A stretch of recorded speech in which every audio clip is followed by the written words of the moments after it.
welcome to the program. Great radio stations across the land. iHeartRadio, Newsmax TV, NewsmaxTV.com, JoePags.com. It is the Joe Pags Show. Happens to be a Wednesday.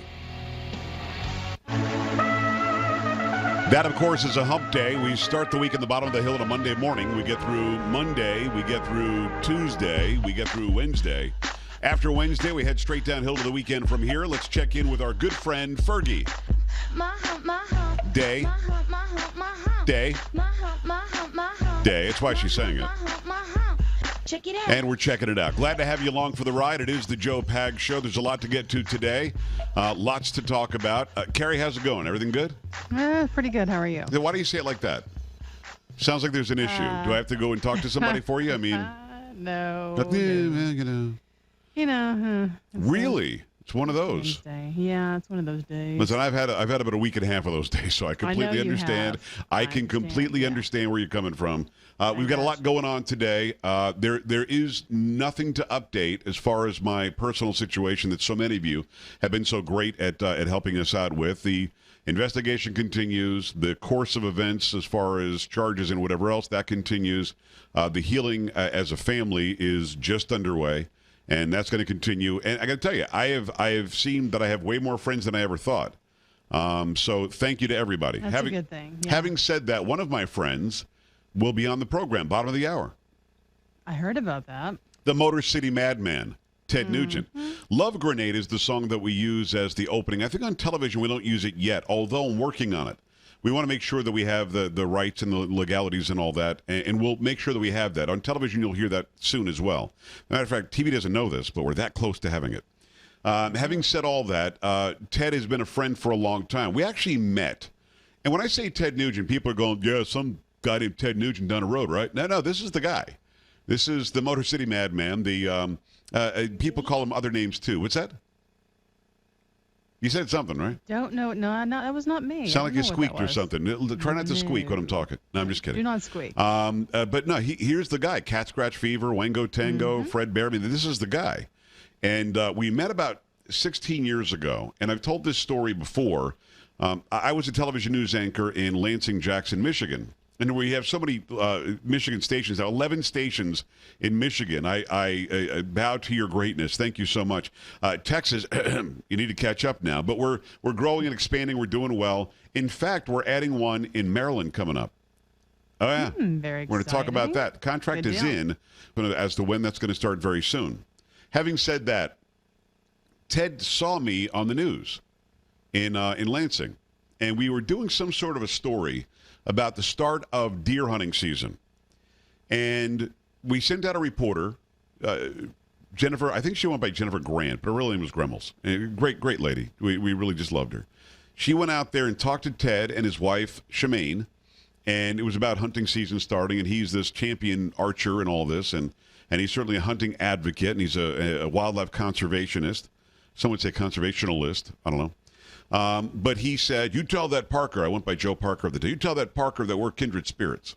I'm like, hey, dude, I like being kindred spirits. I remember being 12, trying to learn how to play Cat Scratch Fever on my guitar, you know what I mean? So Ted Nugent thinks we're kindred spirits that, A, is a little scary. We gotta be honest, a little scary. And B, pretty exciting. So we ended up getting together. I did a television talk show called On Point back in the day on Channel 53, ABC 53 News Now. Then we would do a little talk show. And Ted was like, I'm coming down. I was like, what? So he came down, he did the talk show, we hit it off. We've been great friends ever since. So 16 years later, he's going to come on the program today. We've had him on the radio show many, many times over the years. And first time we'll have him on the television show. We haven't yet figured out how to put moving pictures on the other side, but we're working on it. But you'll see plenty of video, and you'll see plenty of pictures of Ted as we talk about just the stuff that's going on today. Carrie, anything? By the way, Carrie's my news anchor for those who are new to the program, and also a general pain in the neck. And she'll chime in, whatever. Just always give me attitude. But any questions for Nuge? Oh my gosh. You know what? I have to think about that for a little bit. Okay. Because usually you ask him one question and he just kind of goes off on his own little talk show. What people need to understand is that when I have Ted on, it's because I don't feel like talking. Yeah. He fills up the space. Exactly. I throw out one question, And then but the next thing you know, it's the top of the hour. So we're going to have a great conversation. We'll talk about presidential election stuff. We'll talk about gun stuff, NRA stuff, hunting stuff, what's happening with him, happening with his family. We'll talk about rock and roll, the state of rock and roll today, and all of that. We'll do all of that with Ted, and that'll be at the bottom of this hour. We do have a thing tonight, and I was excited for a second because, as I told you yesterday, I was out of the loop for a long time. Mm-hmm.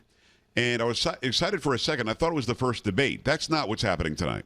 No, it's what they're calling a commander-in-chief forum that's happening in New York City tonight. Okay. With NBC News. And we'll give you more details on that coming up. They're not even going to be on stage together, are they?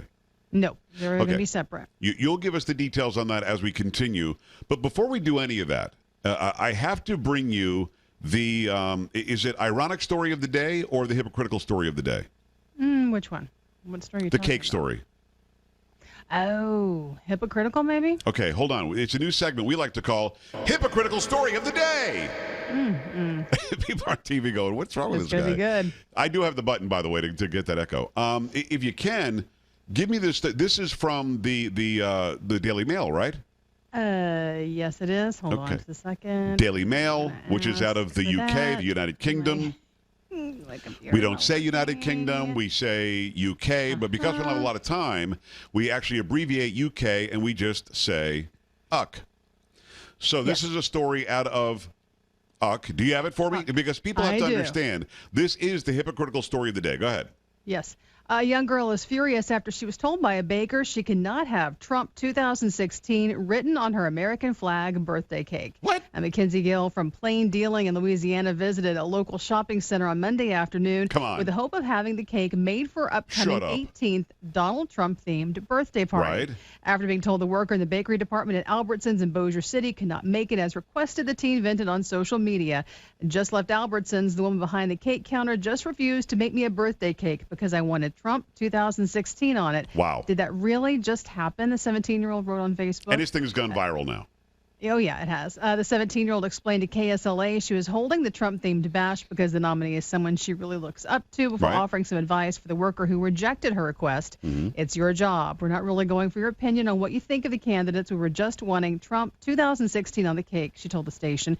A spokeswoman for the supermarket chain released a statement saying the cake was not made due to a copyright misunderstanding. Oh, I apologize. Wait, stop. Yeah. Albertsons wants you to believe, wants millions watching and listening to believe that the cake wasn't made because they thought there was a copyright issue? That's correct. Shut up. And they have apologized, they're saying, to their customer for the situation regarding the cake that was requested in a statement. Let me ask you something. Do you believe that's the reason they didn't make the cake? No. Yeah, of course not. Now, this, of course, we go back to the hypocritical story of the day. The reason we go back to that is because you know that I know that you know that I know that if somebody walks in and says, Bob loves Joe, and you want that written on a cake, and if the person behind the counter has a First Amendment religious right or issue with writing that or with making a cake that would be for a gay marriage or a gay wedding, if they dare say no, they'll probably be fined, arrested, and flogged with a wet noodle. If you say you want Trump 2016, the person says, we just can't make the cake. Never once says there's a copyright issue, which there isn't, by the way. This is a person who I firmly believe is against Donald Trump and his candidacy, believes that they have the right to say, no, I won't make that cake, and there will be no attorney general coming and investigating. There will be no President Obama, I think cake and a beer, Trump, have the right. Kaepernick, he'll go through everything he could possibly go through to talk about why this person has every right not to do the cake, but at the same time saying, well, of course you have no right to say no to making a gay wedding cake. This is hypocrisy from start to finish. We're not surprised. We're not naive. We know exactly how it works. The tolerant left is tolerant provided you agree with them.